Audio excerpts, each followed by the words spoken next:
আসসালামু আলাইকুম ওয়া রাহমাতুল্লাহি ওয়া বারাকাতুহু। আমার নাম মোহাম্মদ ইহান ইসলাম।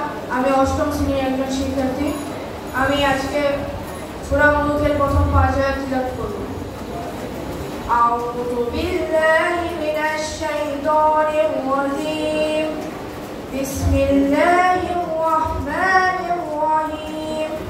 তাবারাকাল্লাযী বিয়াদিহিল মুলকু ওয়া হুয়া আলা شيء قدير الذي خلق الموت والحياة ليبلوكم أيكم أحسن عملا وهو العزيز الغفور الذي خلق 7 سماوات طباقا ما ترى في خلق الرحمن من تفاوت فارجع البصر هل ترى من فتور ثم ارجع البصر كرتين ينقلب إليك البصر خاسئا وهو حسير ولقد زينا السماء الدنيا بمصابيح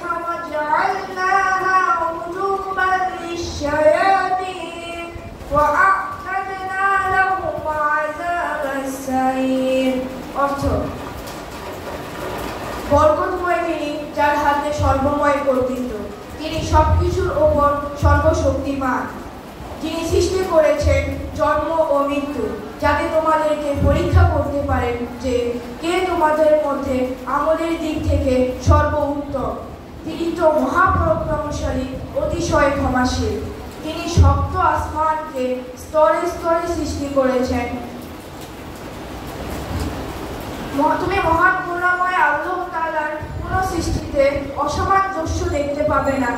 তুমি আবার দৃষ্টি ফেরাও, কোন ত্রুটি দেখতে পাও কি?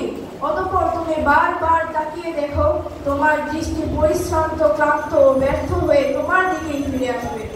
আমি সর্বনিম্ন আসমানকে প্রদীপমালা দ্বারা সুসজ্জিত করেছি এবং তাকে শয়তানের ক্ষেপণাস্ত্র পথ হিসেবে রেখেছি এবং তাদের জন্য তৈরি করে রেখেছি জাহান্নামের কঠিন শাস্তি। আসসালামু আলাইকুম ওয়া রাহমাতুল্লাহি ওয়া বারাকাতুহু।